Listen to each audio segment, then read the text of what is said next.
Hey all, welcome back to the channel. Today I'm going to show you how to remove, inspect and reinstall the air injection pump assembly on this 2010 Toyota Tundra. Disconnect these two clips here.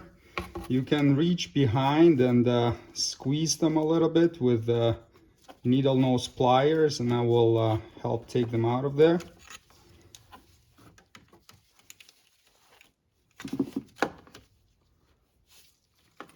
Disconnect the connector, use a big flat blade screwdriver, depress the tab right there, twist and turn, and then you can unplug it. There's a clip below this connector that holds it to the bracket. You can use a clip and trim removal tool like this to disengage it. And you can check the links in the video description for some of the tools that you may find helpful in doing this job.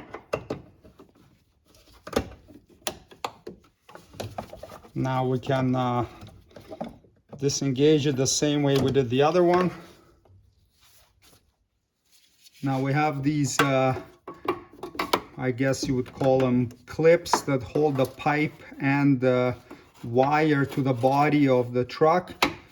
Unclip the clips in the back, holding them on, using the same kind of a removal tool, and do the same with the other one.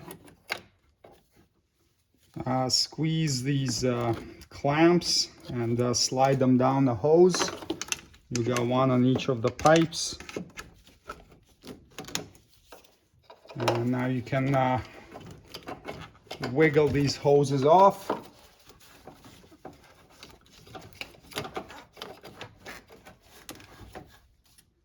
Depending on your lift and tire size, you may have enough space to get in there without lifting the vehicle up, with it just sitting on the ground.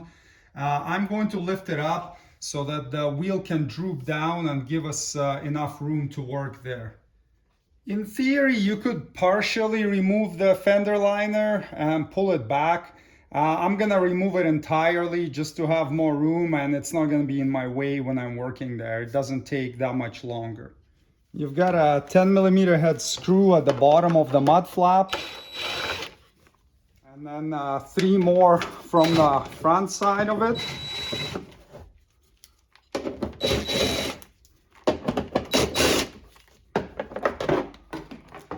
Now these clips, they're usually old and brittle and they fall apart when you try to remove them. You can try to salvage some of them. It's a little bit finicky, but there are 2 little tabs you can pull back inside with a flat blade screwdriver.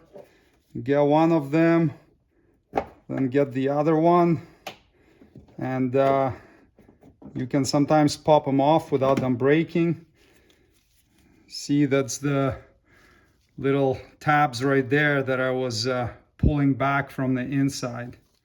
Or if you don't want to do that, you can just pull them right out. Now a lot of them will probably break, and I'll put a link in the video description for where to get the replacements. Sometimes they come out fine.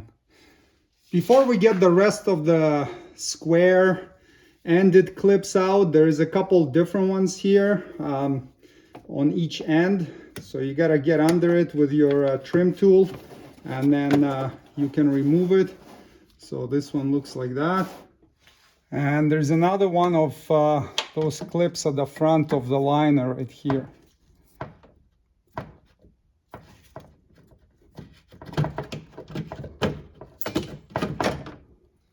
There's another special clip here on the corner of the bumper. I have a plastic bumper cover. Some trucks have a metal one. If it's a metal one, it will look slightly different, but procedure will be quite similar for removal. You need to take this clip and turn it until it faces horizontally like this, and then you can get it out of there. Now you're left with just a bunch of these original square end ones that we removed before. Go ahead and take them out. See, sometimes, or a lot of times, they break, and that's why it's good to have some replacements on hand.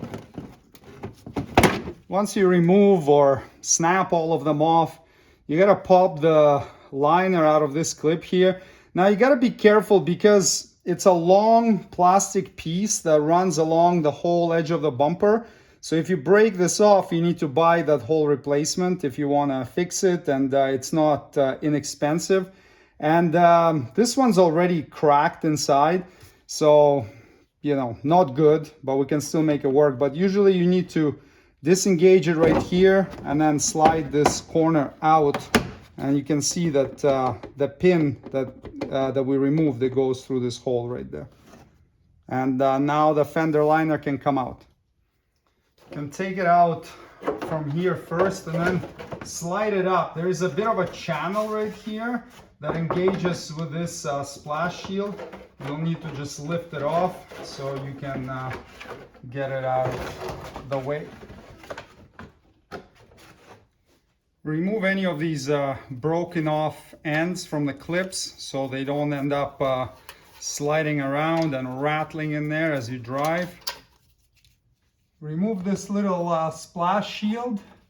It's held on by 6 clips, so there are 2 here, 1 from the side, 1 up top, and there are 2 more right here which are difficult to see on camera, but you'll be able to get to them fairly easily.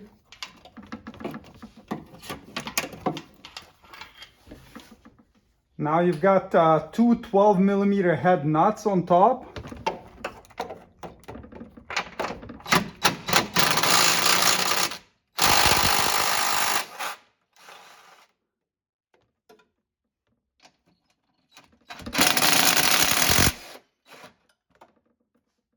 And this 12mm head bolt right there.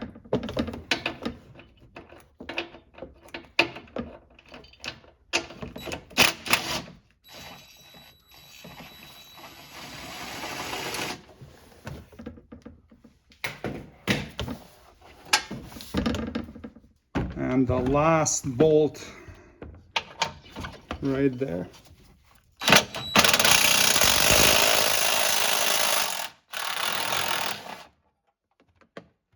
And now you can get the whole assembly out, guiding the hoses and wires out past the truck side.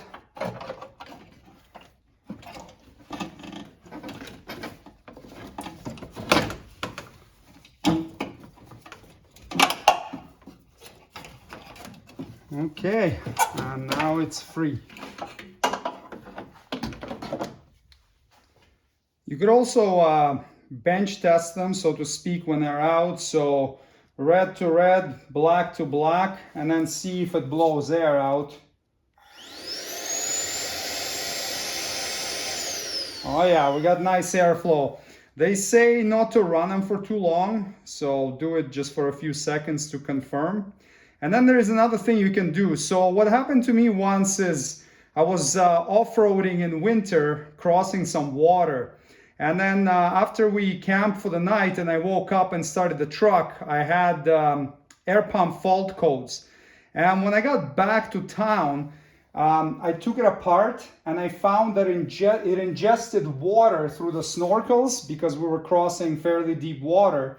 And then the water got inside and it froze into a solid chunk of ice, and it clogged the air from even being able to get inside. There's like a little foamy filter inside here. So before you condemn the pump, you could also open it up and see what's going on, see if there is a bunch of ice or mud stuck in there. To check inside, we can take the snorkels off, 2 10mm head bolts.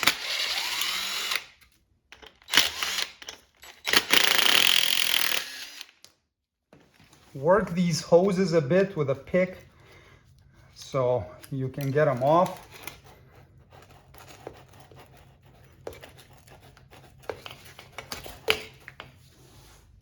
Use a T25 Torx and get this bolt off, or a screw rather. And now you can open it up. And there's the little filter inside. So if that's completely clogged with mud or ice, you can clean it out and maybe that's all that the problem was. Inside there you can see the vanes of the pump. So if you see that the vanes are all broken and cracked, then obviously it needs to be replaced, but ours look really good. We can take the filter after we clean it and reinstall it. See where the little ribs are? That's the way it goes down. Line it up and make sure it sits nicely in place, and then reinstall the cover like that, and then put the screw back in. Tighten it by hand. Don't use an impact gun. It just goes into plastic, so snug it up, and that's good. Now, if you end up needing to replace the pump, it's fairly straightforward. We'll pop some clips holding the wire harnesses in, get the hose off, and then you can pop it out of the rubber grommets or vibration isolators that it sits on.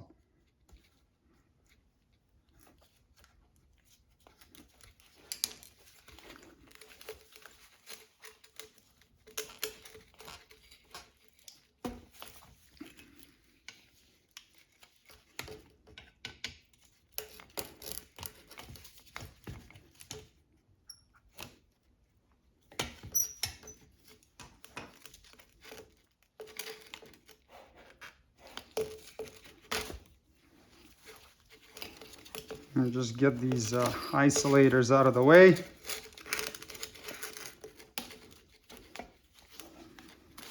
And there's your air pump. You can go ahead and replace it. Nothing's wrong with mine. I'm just making this video to show you how it's done. I don't actually need to do anything, so I'm going to reassemble it, and then we'll put the whole thing back into the truck.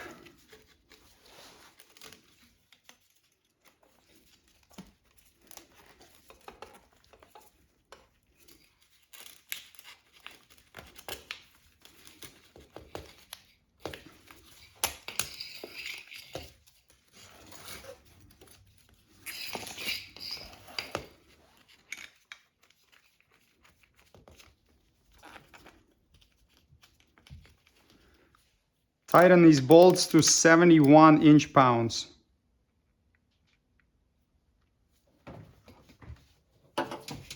I'll position the assembly back in place. Feed these hoses and wires up there. We'll get to them later from up top. And now we can line up all the brackets and hang them off. Install the 2 nuts and 2 bolts. Tighten the nuts to 9 foot-pounds. Tighten the bolts to 13 foot-pounds.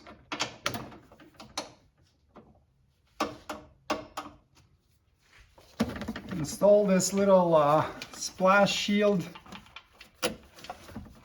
Line up all the little clips with their respective holes and pop them in. There are 6 clips in total.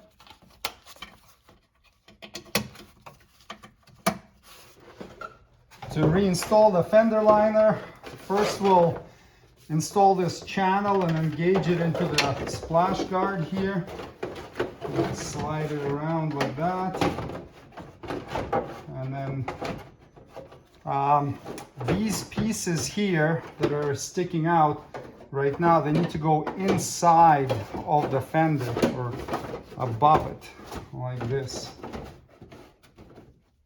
And then install a couple of our square clips to hold it in place. I like installing this round clip in the front next because it goes through both the splash shield and the fender liner. So you want to make sure you get that one installed. It may become difficult later. Clip it in. Same with this rear one. Double check to make sure that the liner is engaged inside of this clip right here.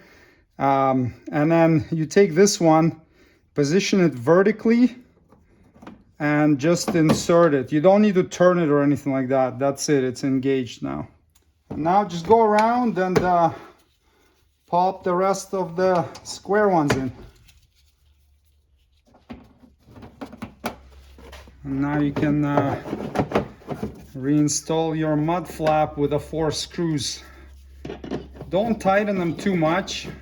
They go into the plastic clip, so you don't want to strip the inside of it. Just tight enough to hold it in place.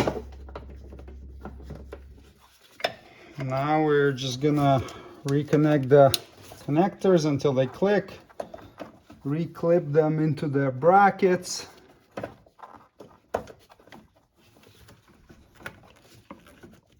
Reconnect the hoses. I'm not strong enough to pinch that by hand right now. Okay, put this bottom hose on.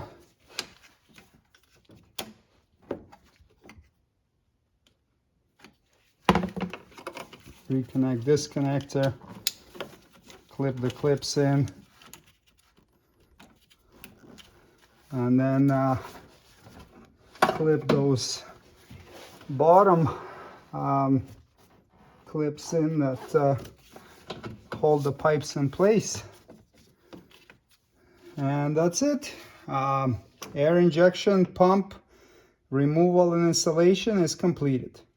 Thanks for watching. Subscribe if you'd like to see more Toyota Tundra maintenance and repair videos. See you next time. Cheers.